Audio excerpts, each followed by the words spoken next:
Okay, well, I have 12 o'clock. Thank you, everyone, for joining us for today's My Internet webinar.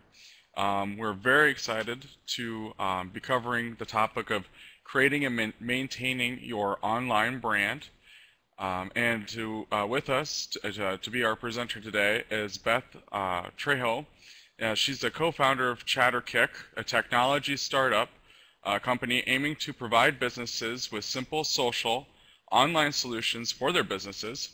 Previously, she was the Director of Investor Relations for the Siouxland Chamber of Commerce. There, she wrote a nationally recognized chamber blog, incorporated technology into chamber membership benefits, and was both an advocate and educator on technology tools and social media. In addition to new media, Beth has worked with national media outlets such as the Today Show, CNN, Telemundo, ABC Evening News, and has appeared on CBS This Morning, Public Radio International, and the BBC. So you can tell she's got a lot of experience in both traditional media and new media. We're very excited to have her here to talk about creating and maintaining your online brand. So go ahead and take it away, Beth. Well, thank you, Rob, and thank you everybody for joining us today. I had the opportunity to speak at EntreFest. I saw someone noted that in the comments, and had a great experience.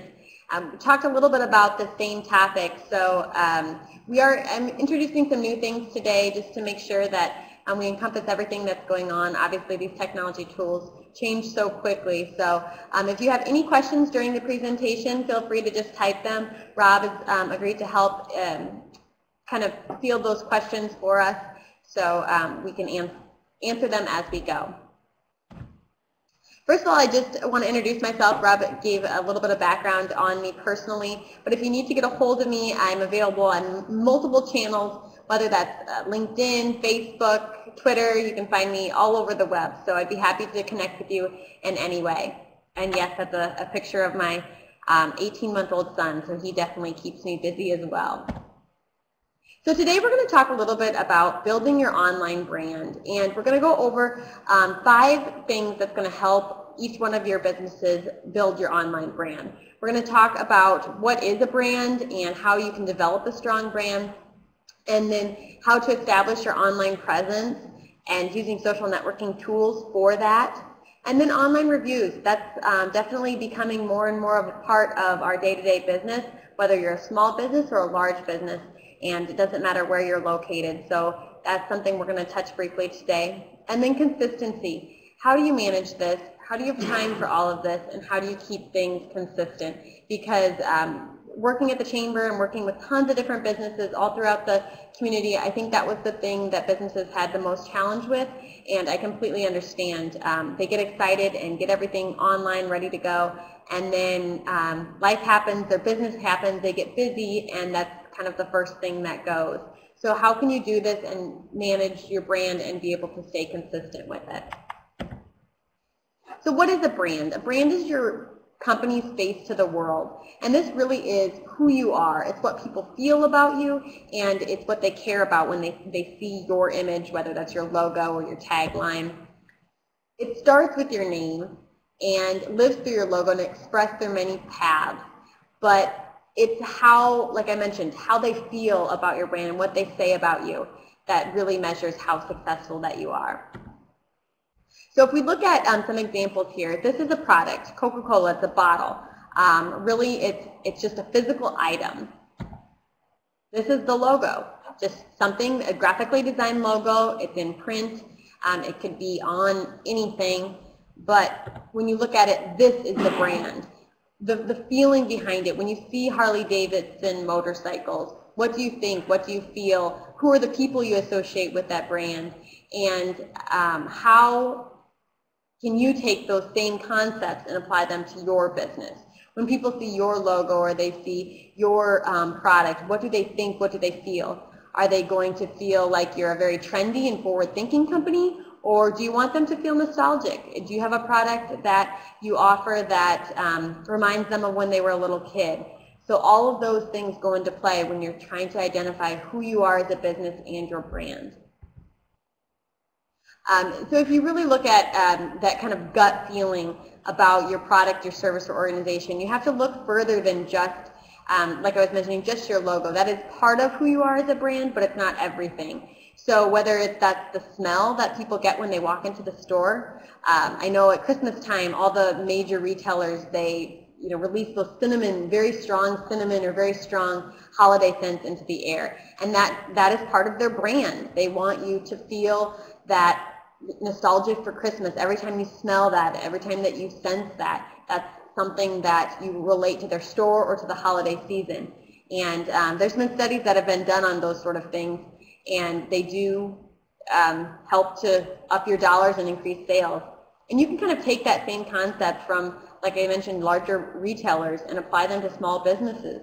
I know a lot of boutiques that sell candles or scented items, and the first thing that they do when they walk into their store is make sure that those things are going, so that you immediately recognize, wow, this place smells really good. It's it's warm, it's inviting, and that's part of who they are as a brand. So if we look at the major brands and kind of see what you feel about them, Jones Soda is a brand that's very playful. They always have pictures on their labels. Their colors are bright, fun. You notice that they make their bottles clear so that you can see that their product is bright, and that's kind of what they pride themselves on. They have different flavors such as green apple and berry. It's not your average soda. You're not going to buy a Jones Soda if you just want a Diet Coke or if you just want a cola. These are something that are a little bit more unique, a little bit fun, and they kind of fill that niche.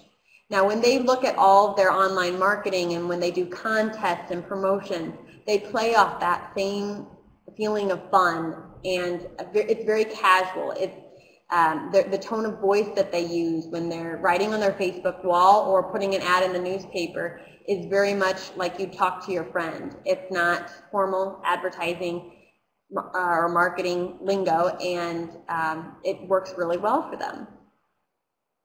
Target is a very interesting one because oftentimes Target and Walmart get compared to one another.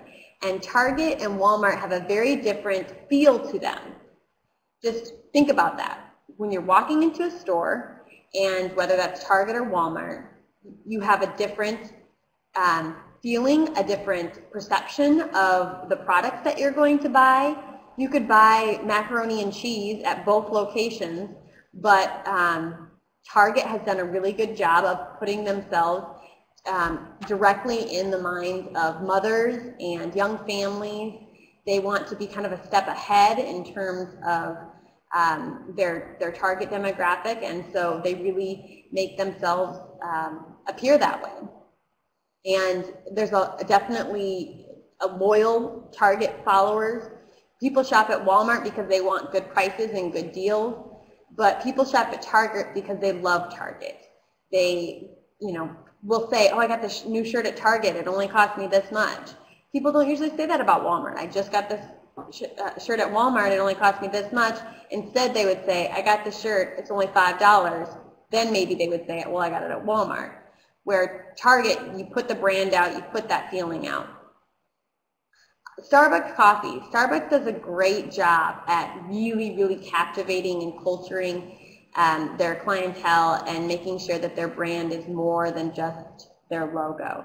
They've actually been at the forefront of making the fact that you drink a cup of coffee more than just drinking a cup of coffee. They've changed it into an experience. They've done this over the years in a variety of ways, but it's not coincidence that you see all the celebrities in the gossip magazines holding a cup of Starbucks or holding a cup of coffee, going out with their friends. It's a very social experience that drinking coffee is, and that's what Starbucks has capitalized on. They have been able to take a 50-cent cup of coffee and make it a $5 cup of coffee. So if you want to do case studies, Starbucks is a great one that does that.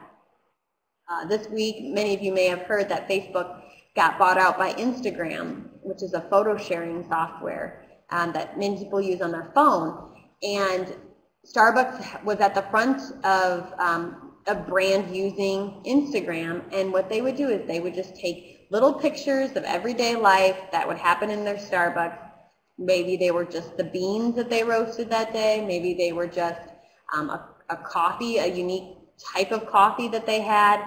Again, nothing phenomenal, but they really wanted that connection with their customers and their brand to say, this is who we are. Think of us when you think of roasted beans. Think of us when you think of the perfect cup of coffee. If you look at No Child Left Behind, I picked this one because I think it's an interesting case study out there of a negative image that people have with brands.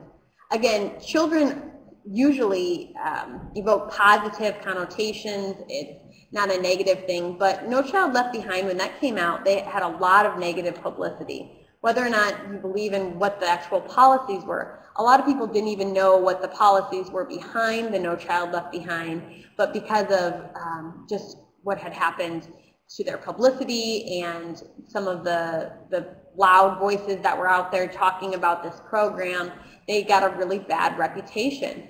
And so a lot of times the No Child Left Behind logo is not something that people want to be associated with just because the brand itself has a negative feeling.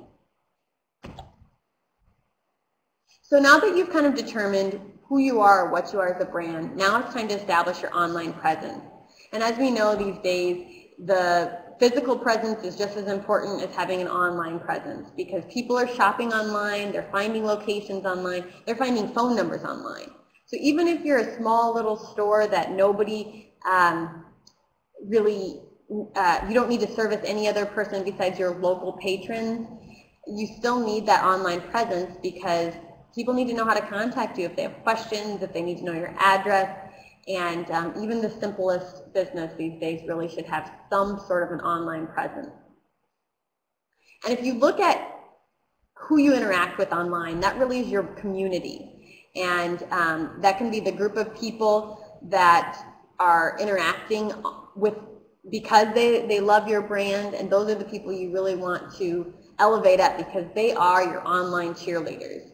Whether they're giving you reviews, they're liking your Facebook page, you know, it could be a variety of different things. They're visiting your website. These are your community, your online community, and you want to definitely grow that and make sure that those people are well taken care of. So I get this question a lot. Well, how do you differentiate your personal versus your professional life online?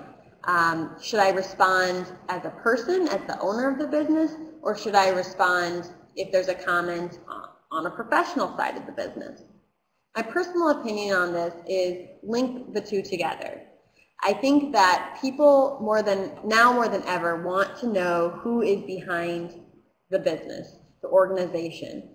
That's what makes these things run. So they want to know information about the CEO, the owner, the staff members, and thankfully having these social profiles like social media and websites, we can give them a peek into our business and tell them this is how we run a business and this is who the people are behind your products that you're purchasing or your services that you're using.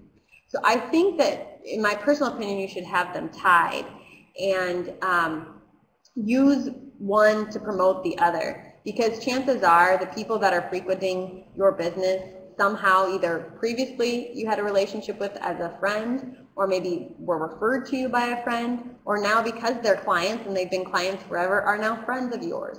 So making that line blurred oftentimes helps your business, and it can give you a lot of leverage in terms of word-of-mouth marketing, online or offline. So how do you get this organized? Now you know, okay, I'm going to get online, I'm going to establish my brand, I kind of know who we are as an organization. First you need to decide who and how will you manage it. That's going to encompass kind of all the things that we'll talk about a little bit later. Your social networks, your reviews, how are you going to keep track of all of that stuff? And it's good to have a conversation, whether that's just mentally trying to establish that, okay, I'm going to, every Monday, I'm going to go and make sure that all of these channels are being set. Or I'm going to have my office manager handle most of this, and these are the responsibilities that I'm going to set forth for them. I think that setting those right rules and kind of guidelines up front is going to make it a lot easier to make sure that you have enough time to run your business, because let's face it, that's really the most important thing. You don't want to be sucked into all these online tools and not be able to actually provide the services and products that you need to make money and to run a business. So I really have a practical approach to this. Do what you can. You don't need to be on everything or do every single thing, but establish those that are the most important for you as a business and figure out how you're going to do that.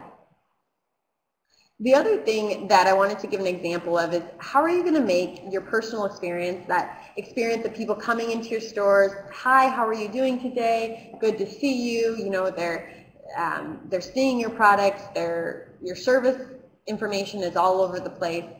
So how are you going to transfer that online? And there's a couple of good examples of that. And one is the seller Etsy. Etsy is basically like an eBay for craft goods. You can put vintage goods on there, so like antiques. You can actually, there's a lot of handmade items on there as well. And Etsy kind of they definitely have a very strong brand. They have kind of a following of folks that when they purchase something from Etsy, whether or not they are going to spend more for it or not, but there are some very high-priced items on Etsy, but there's very high-priced items on eBay too. But most people, when they buy something on Etsy, they look forward to receiving their package, not only because they're going to get the item that they purchased, but because usually there's a handwritten note in the box. A lot of the Etsy sellers will put special packaging or make the whole presentation of the product very visually appealing. And so it's kind of like you're getting a present. It's like purchasing a present online. And a lot of times Etsy sellers have done this and done this very well. And maybe, again, you could get the same thing from another online store or from one of the competitors like eBay or Amazon, but they'll purchase it from Etsy because they know they're getting it from a person, and it's kind of that personal relationship behind it. You could take that same concept that Etsy uses and do that to your store. If you sell things that you ship out to people, just put a handwritten note in there on a nice little cardstock. It would make the world of a difference for some people when they open your product. And let's face it, we all like getting nice notes or little additions. I don't know if you've ever purchased anything online, but sometimes some of the retailers will throw in like samples or extra little goodies. I know when I purchase things, and even though it's, again, a sample, maybe a tablespoon of lotion that they put with one of the items that I purchased, it kind of makes you feel like, okay, they actually cared, or they want me to try this, and yay, I get something free. So it's definitely a concept that you can take to your store. And you can always, if you don't sell things online, you can always just include those notes or those things within their purchase when they purchase it directly from you. And last of all, I think everybody needs to look at time management, because, again, when you start getting online, there's so many things out there. There's so many sites that people can write reviews on, or depending on your industry, there's so many different things that can suck your time up. So what percentage of your time do you need this to be? And give yourself almost an audit to say, okay, this week I spent way too much time trying to get my online reviews up, or trying to respond to everybody on Facebook, or trying to decide what I'm going to post on Twitter. And if it's taking up too much of your time, figure out how you can manage that better. Do you need to get a software program? Do you need to hire an intern? You know, maybe one of your staff members can take some of that work, because I think that it's definitely important to know that up front. So we're going to talk a little bit about social networking and how you can use these 3 steps: listening, engaging, and responding, to help build that online culture and online brand. But before we go into social media, we have to kind of go over what specifically social media is and how we're defining it. When you look at media, it's a one-way communication channel. There's a sender, there's a receiver. You send a piece of direct mail out to somebody, one person is getting that. It's something that in traditional media we've used for a long time. I still think it's effective, but that's exactly what it is. It's one-way communication. And then you look at mass media. So this is going to be your television, your newspapers, anything that's going to get one message out to a huge group of people at one time. And I think I have these kind of separated out, but one of the things that people overlook is that you can actually connect all of these together. So if you're sending a direct mail piece and you want them to connect with your social media channels or with your TV advertisement that you're running, make sure you put that on that direct mail piece. And make sure you put your website and your Facebook page and any other online site you want to direct people to.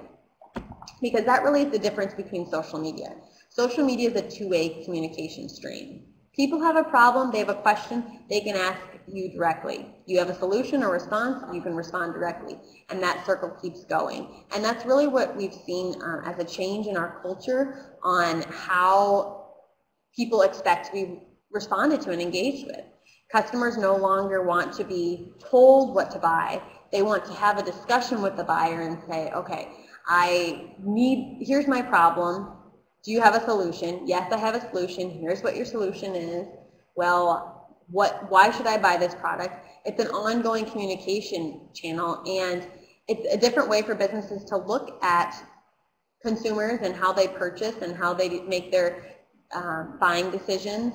But if you do it right, it can be very powerful and just exponentially increase your word of mouth marketing, which is what we know is really one of the most effective ways to get people to actually purchase and to get revenue.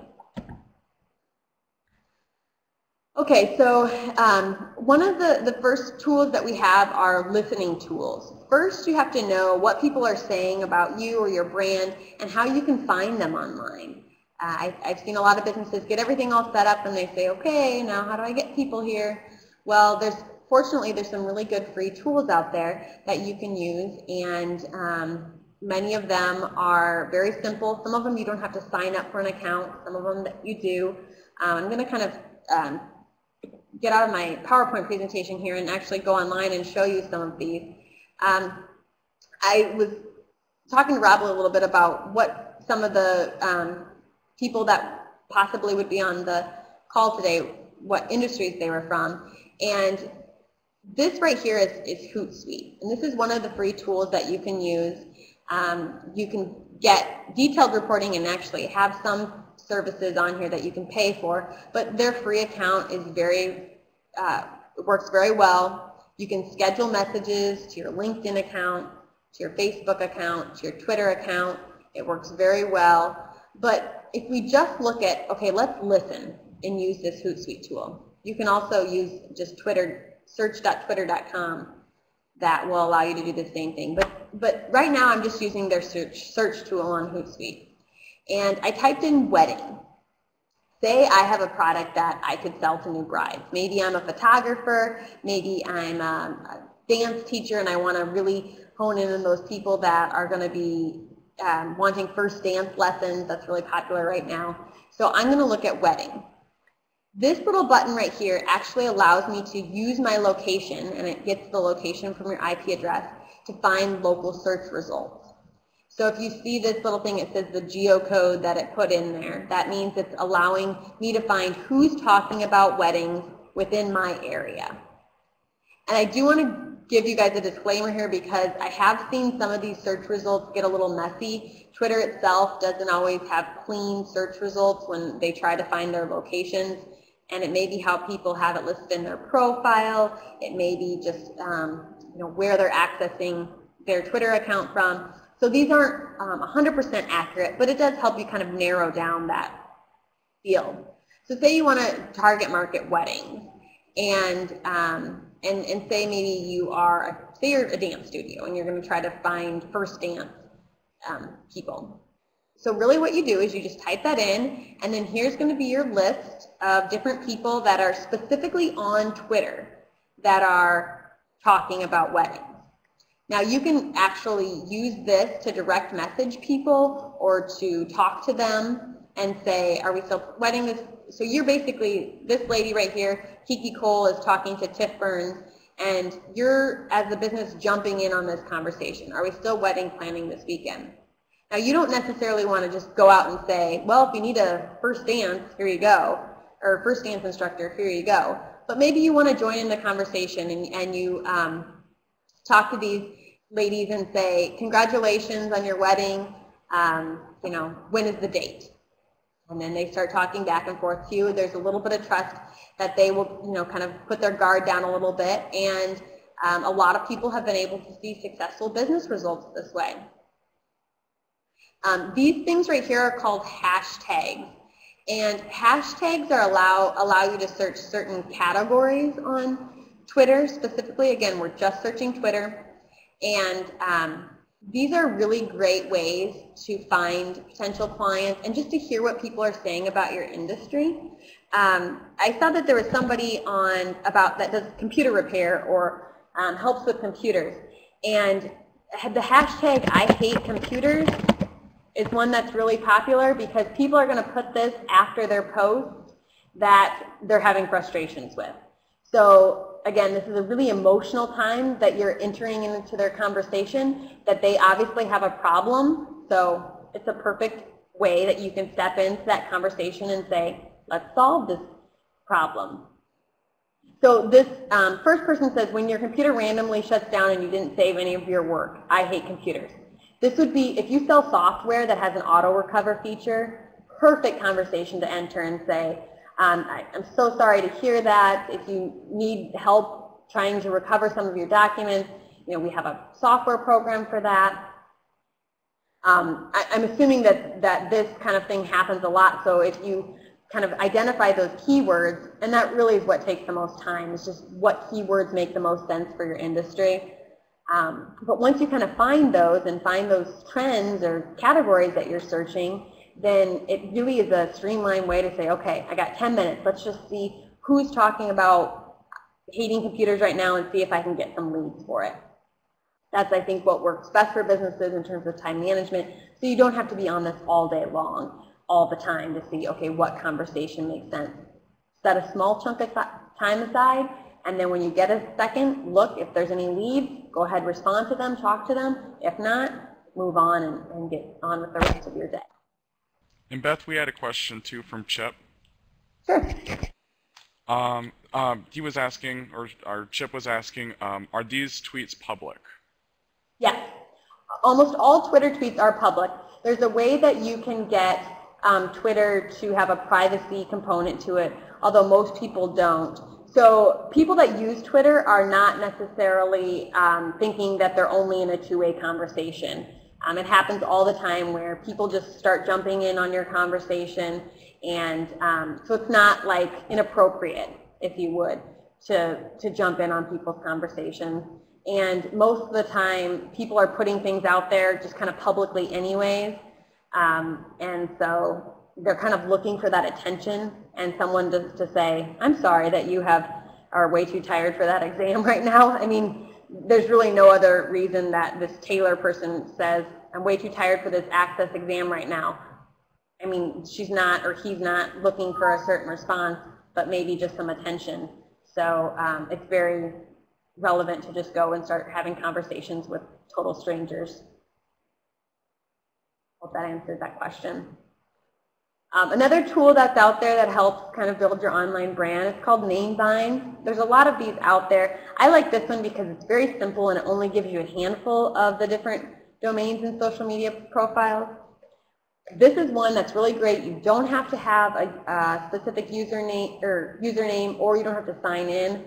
I sometimes get annoyed with having to sign in and register for accounts all the time. So I like to be able to do as many as I can without having to create a username and one more password to remember. So all you do here is just type in your domain and social media profile. So I'm going to type in Chatterkick, that's the name of our business. And it'll tell me which one is available or unavailable. And this is your .com, so chatterkick.com is unavailable. That's because we have that URL, so that's good to know. Chatterkick.us is available. This is a great opportunity that if your domain name is very secret to you and you do not want anybody taking .com, .net, whatever, sometimes for just online reputation management, you may want to just buy the domain so you have control over it and you don't have someone else coming and taking that domain, especially your competitors. You see this a lot in the political circle. Unfortunately, there's been some people running for president or high political positions that have not registered their domain name, and they get into big trouble because then the other party will register for it and put stuff against them. So this is monitoring your reputation, and the domains that are registered to you are very important. Twitter is available. I use my personal account for Twitter, so that is why we don't have a Chatterkick Twitter.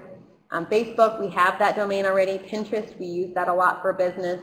And then YouTube is available. These are things that I need to do is go claim those domain names, but I would definitely suggest doing that for your business as well.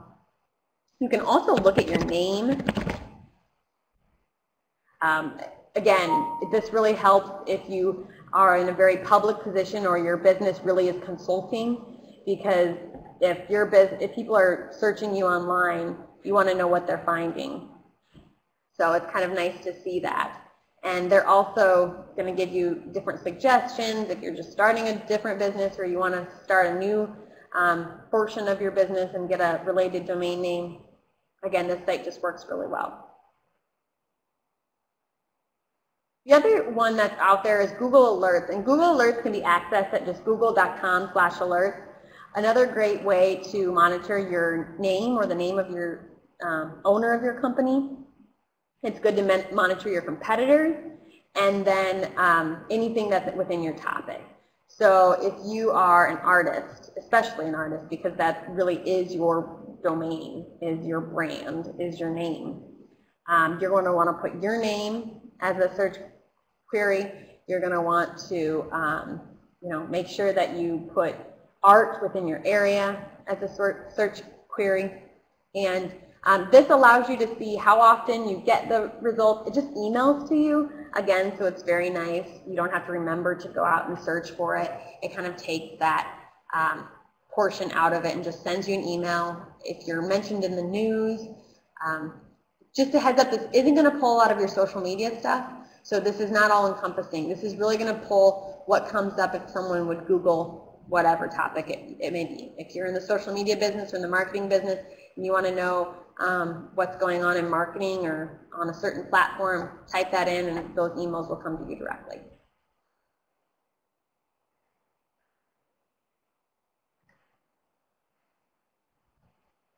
Okay, so now that we have everything all set up, we know what sites that we can register our name to. Now is the time to start engaging and participating. And this can, again, be super overwhelming because there's so many things out there that you can get involved in. My recommendation is just pick one or two, maybe three, the ones that make the most sense for you and the ones you're going to hopefully get the most contacts and returns on, and just do those initially. And then if you have good success, you can always expand. But these things can take a lot of time, and if you're a small business and running the shop yourself, you want to make sure that your attention is where it needs to be. So if I was to give a general recommendation to most businesses, and especially ones that are either in the business-to-business or retail world, these are the three that really probably make sense for the most people. LinkedIn is a huge resource for professional networking. In the business-to-business community, it's really big, and it always helps to make more and more connections. It's also one of the social networks that's probably the least amount of work in terms of you set up a profile initially. There is some conversation going on LinkedIn, but it's not conversation that you constantly need to monitor as a small business owner. It's a very deep program, and you can use it and you can spend a lot of time on it if you need to, but overall it's a little bit slower moving, and so it doesn't require a ton of attention. It also directly connects to your email, so when you get requests or messages, it just comes directly through your email, and they've done a really good job of targeting business owners and people in high level positions because it does streamline things pretty easily. Facebook is one that most people are all on, and really the biggest drive to Facebook is the number of users that it has. The statistics are overwhelming in terms of how many users they have. I think it's something in the extent of 845 million. And they also, the time spent on Facebook per user is extremely high. It's about 23 minutes. So that means that when you look at your website traffic and you see you have 2 minutes spent on each page, that's a decent amount. But when you look at your Facebook page, your Facebook business page, I mean, there's 20 minutes that could be possibly spent within that platform. So you want to make sure that you're there in case they're looking at your business page. And then Twitter is a little bit, personally I think it's a little bit more work. I like Twitter more for just kind of searching those conversations like I showed you, instead of constantly posting on it all the time.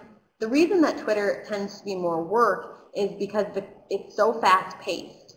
There's 140 characters and those status updates are moving fast. And if you start to get a lot of followers and friends, which is a good thing, they're going to move even faster. So it can be a huge, huge tool and resource for businesses, small and large, but you need to make sure that, one, your users are using Twitter. It's not the same in all regions. So maybe the national statistics may not reach what you see at your local level. I know here in Sioux City, being at the chamber, it was really nice because we basically kept track of all of our businesses, all of our members, which was over 1,000. And we tracked and who was on Twitter and tried to get an idea of how many people locally were on Twitter. And I still don't think we have the same statistics relatively as the national level. I think there's a lot more Twitter users nationally than there are locally. So that being said, maybe if I'm a small business, that's not where I want to put my time and resources. So templates. I've had conversations with businesses. When should we use templates and when should we create everything from scratch? Well, templates in many cases can be a huge time saver. There's website templates, there's templates to integrate. And when I say templates, I'm using that word very, very generically, but basically things that are already done that you can go and customize just slightly, but you don't need to spend a ton of time on. For instance, there's some great sites out there. You know, Facebook has just turned over to their cover images or their timeline. Facebook business pages have recently turned over to timeline. It's the new way that they've switched all businesses to, and the new way that business pages look. There's a lot of resources out there that already have nice images put together that you can use as a business, and you don't have to recreate the wheel. So you don't have to start from scratch on trying to get a graphic designer to design a cover image. Again, I think that's great if you can or if you have those resources, but there's a lot of things that are already out there. Twitter also allows you to customize the Twitter site, YouTube as well, and there's templates already made out there that you can just customize and throw your logo on, and it may save you a lot of time and money. And then posting content. I do not necessarily think that you should, I don't think you should just copy and paste content, because search engines recognize this, and you also aren't going to be authentic with what you're saying. And I definitely think you should always be authentic with the post that you put out, whether that's your blog post or what may it be. But one thing I think you can use is the formulas or the way that people post that are successful. For example, let's just look at Facebook. There's a couple of things on Facebook that work very well when you're trying to build your brand or build your fan page. Asking questions, giving people an action post. So like this post if you agree with me that the first dance is a very important part of the wedding. You're telling your fans what you want them to do. And again, that formula for posting is good because you can apply that to a ton of different scenarios and get the same result from it. Quotes are really good. So the idea of posting quotes is a great way to build your fan base on Facebook and get people to engage, especially if they're quotes that are popular that they like. And using that same kind of formula as successful brands make it a lot easier to kind of decide, okay, what do I post? How do I build my brand online? And but still keep the authenticness to it, because I do think that that's really important. So when you look at search engine optimization and how to actually get up in the results, I'm not going to go into this too detailed because there are definitely experts out there that can help. I would suggest that if that's very important to you and you really want to advance in search engine results, definitely hire an expert, but do a lot of research to who that expert is.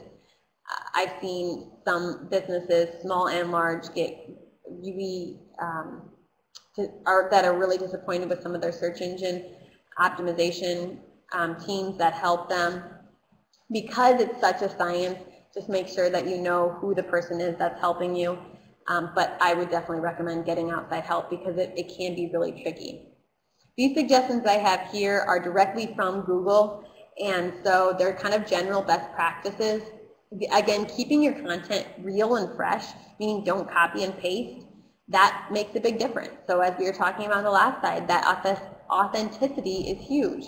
And so you want to make sure that your content, no matter where it's coming from, is yours.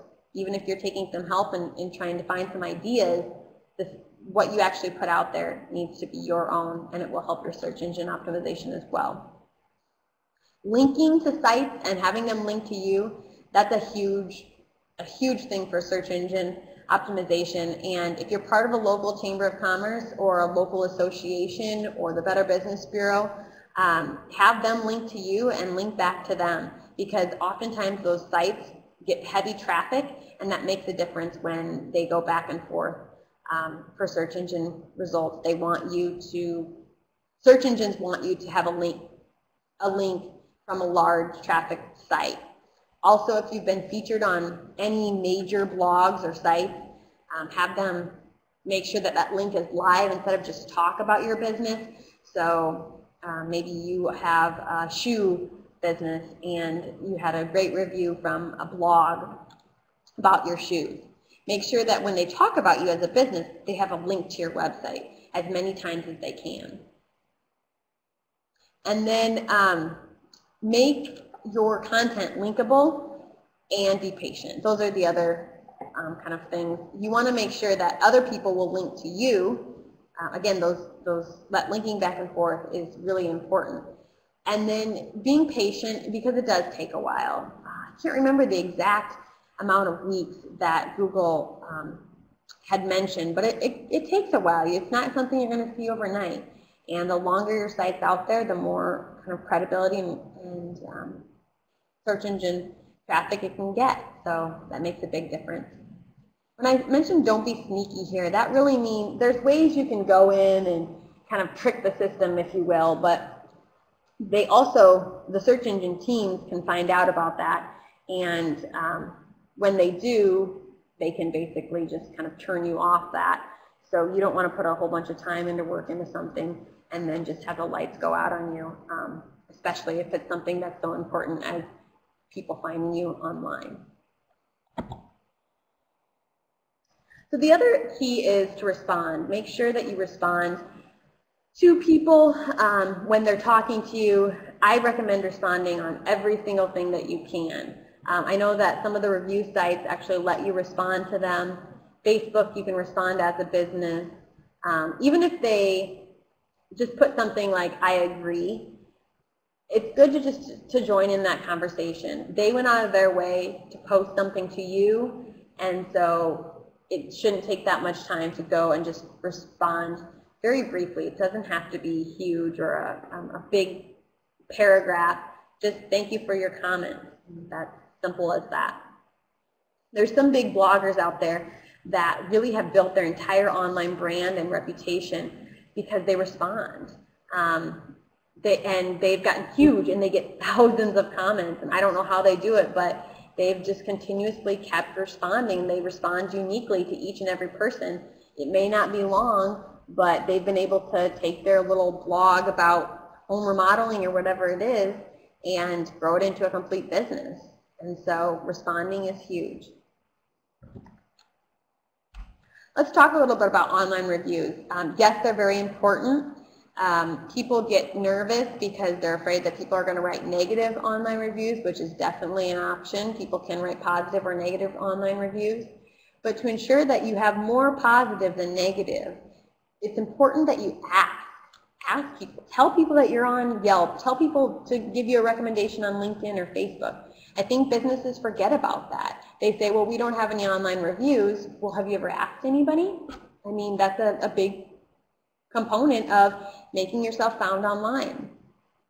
And with some of these sites, maybe people aren't using them specifically for your business, but it's going to help you get up in search engine optimization.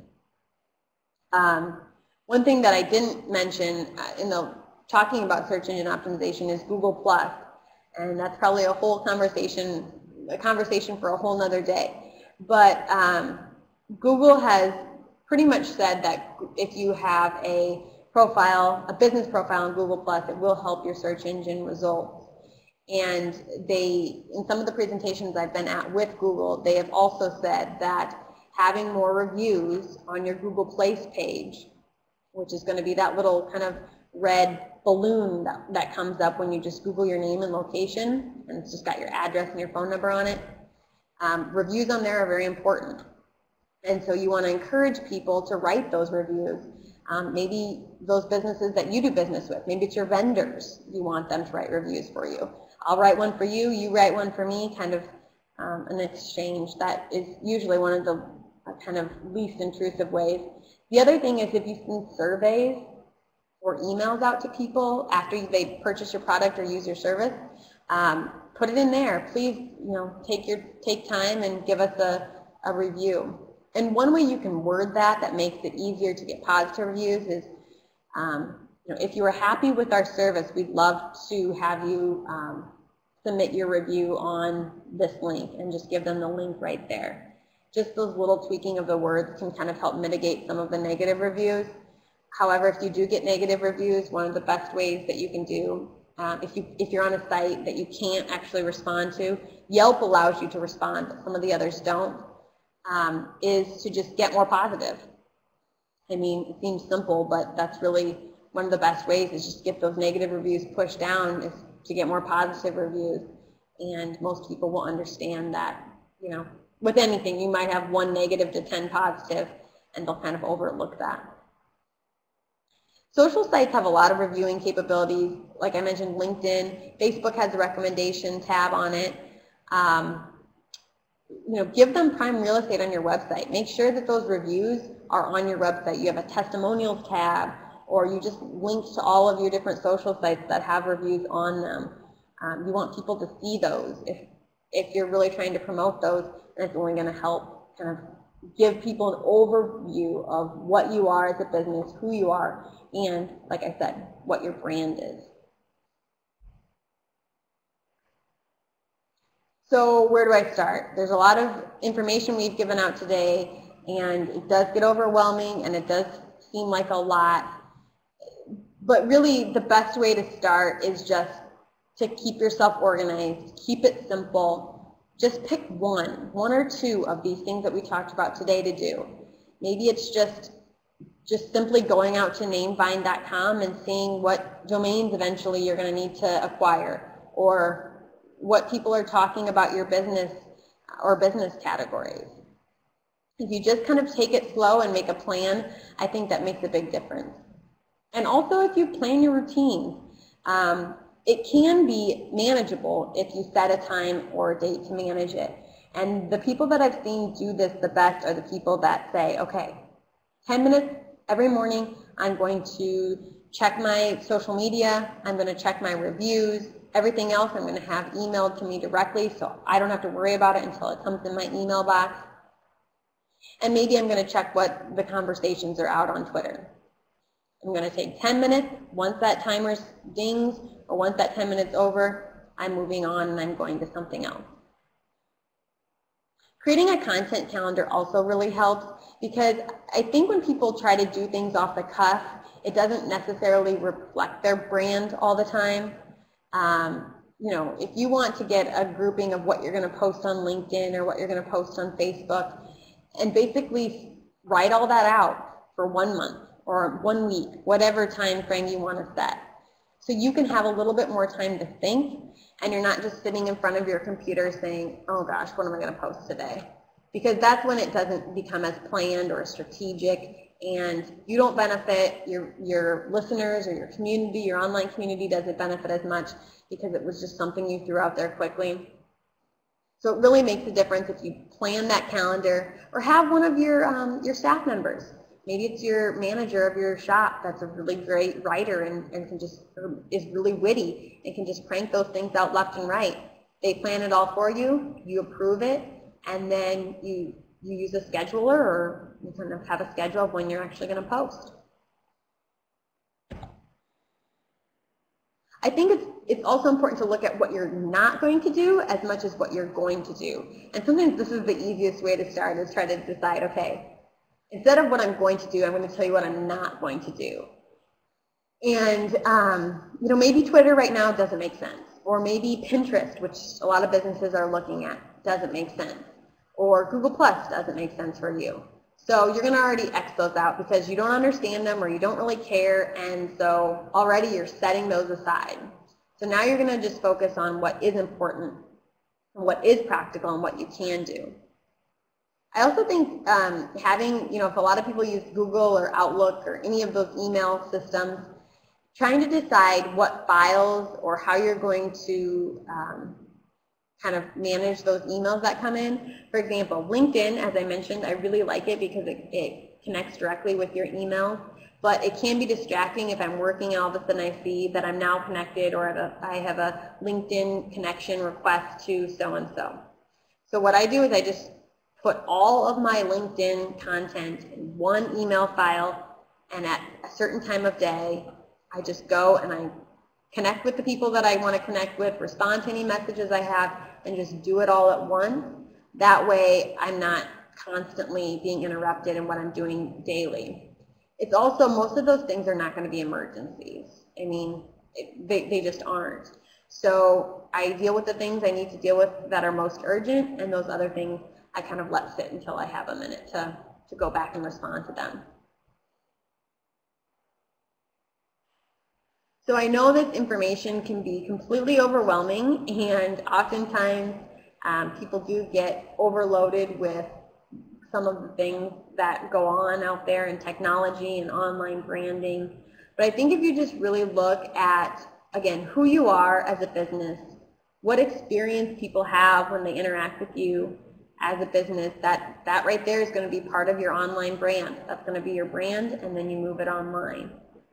And then how are you going to execute that? Finding the tools like social networking tools, and finding the time and the people that can help you manage this. And then really the biggest thing is staying consistent and making sure that you're doing this consistently. So you don't set up a Yelp account, which, in case you're unfamiliar, Yelp is basically like an online review site. So you don't set up a Yelp account and then you forget about it, and all of a sudden you have all these reviews that need responding to, and you didn't even know about that. So if you're going to set these things up, make sure that you at least have some email notifications or something that comes up and lets you know that you have a new response or have a new opportunity to engage with people.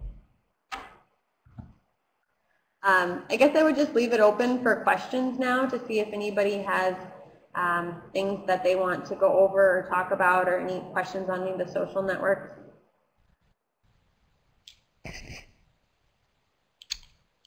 Beth, there was a question that came in from Chip.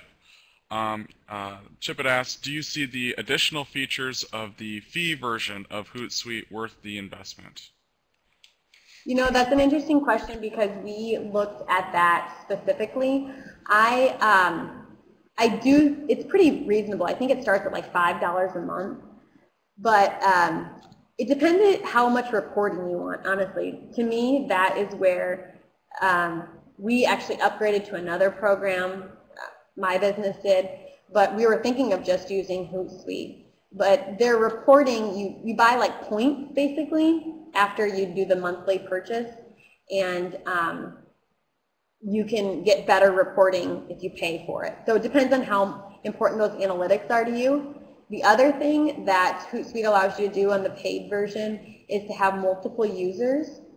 And one of the things I think that's very valuable, if you have a company that maybe you have your front desk person you want them to use, say, Facebook, or you want them to use Twitter, but you don't necessarily want them to be on their account all day looking at their friends, chatting with their friends. You can just give them access in HootSuite, and so all they really have access to is the business side of it, and they won't see all the other kind of news feed that from their friends come in. And that's, at least when we had a lot of interns in my previous positions, and we would put the interns on that so they weren't distracted. Because let's face it, it's really distracting when you're on Facebook specifically. And the scheduling feature is really great. So I think multiple users or high level or advanced analytics, yes, it's worth the payment and it's pretty reasonable. Otherwise, if you're just going to be managing it from a small business, the free version is fine and you can do a lot with it. If that answered your question. Do we have any other questions for Beth before we sign off today? We'll wait just a few moments here to see if any more roll through. Okay. Well, thank you again, Beth, for the great presentation. Sure learned a lot. There was a lot of information that you covered. And I see you have your email address there so people can follow up with you. And also we want to thank all of the attendees to today's presentation. And I guess we'll call it a day. Thank you, everyone, for coming. Thanks so much.